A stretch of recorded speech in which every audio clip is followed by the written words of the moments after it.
Avant de dire quoi que ce soit, je veux que tu penses à une chose que tu repousses constamment. Une seule, celle qui te vient à l'esprit. Tu l'as? Alors garde-la et on va y revenir. Pose une main maintenant sur ta poitrine et demande-toi, juste en observant, sans juger, qu'est-ce que je ressens dans mon corps quand je pense à cette tâche. Alors pas ce que tu penses, ce que tu en ressens. Est-ce que tu ressens une contraction quelque part? Peut-être une légère nausée, une envie de regarder ton téléphone, une fatigue soudaine qui arrive de nulle part? Et observe et note ce que tu trouves. Parce que tu viens de sentir. Et ça, c'est une information précieuse. Pendant longtemps, j'avais une tâche que je repoussais depuis des semaines. Alors quelque chose de pas énorme en soi.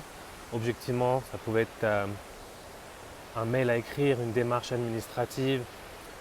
Je ne sais plus exactement. Mais chaque fois que j'y pensais, je faisais autre chose. J'avais toujours une urgence inventée.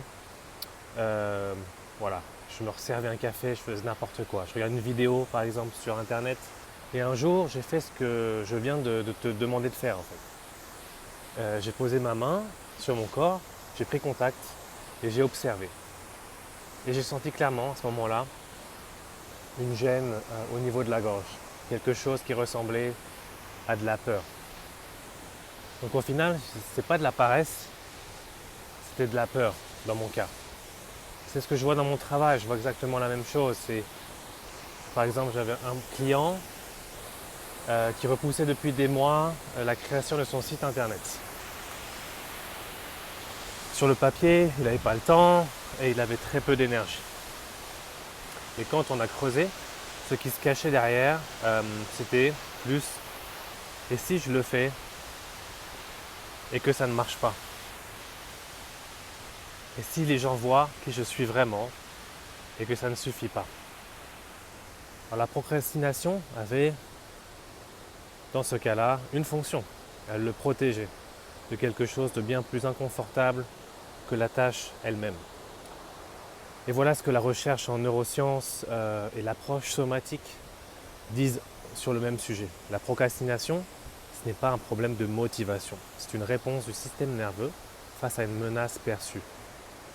Quand une tâche est associée même inconsciemment à quelque chose de douloureux, le jugement des autres, par exemple l'échec, le conflit, la visibilité, ton système nerveux active une réponse de protection. Comme on l'a déjà vu dans d'autres vidéos, il y a 3 réponses, la fuite, l'évitement et le figement. Alors tu scrolles, tu ranges sans raison, tu fais autre chose.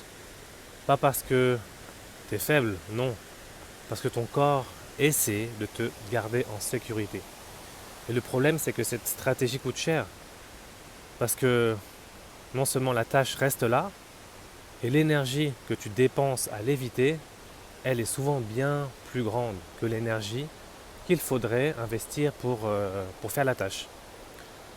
Sans compter ce que ça génère en dessous, comme le développement de d'autres émotions comme la culpabilité, la honte sourde, le sentiment de ne pas être à la hauteur, qui eux-mêmes rendent la tâche encore plus lourde. Et c'est un cercle vicieux qui se resserre. Alors cette tâche que tu as en tête depuis le début, ne te demande pas comment la faire plus vite, demande-toi qu'est-ce qu'elle représente pour moi. Qu'est-ce qui pourrait arriver de difficile si je la fais vraiment? Laisse la réponse venir sans la censurer. Parfois c'est une peur du regard des autres. Parfois c'est une peur de réussir. Et ce que ça implique. Parfois c'est une croyance plus ancienne sur ce qu'on peut mériter. Alors une fois que tu as vu ça, pose de nouveau la main sur ta poitrine et dis-toi intérieurement, je comprends pourquoi tu évites, ce n'est pas de la paresse, tu essayais de me protéger.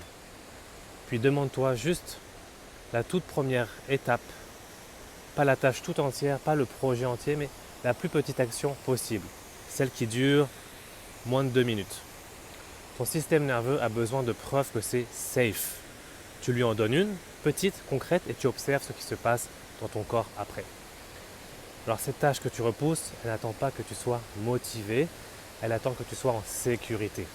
La procrastination n'est pas ton ennemi, c'est une partie de toi qui a peur.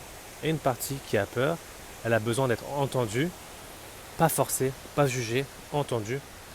Quand tu commences à lui parler comme ça, quelque chose se déplace, quelque chose change en toi, lentement, mais sûrement.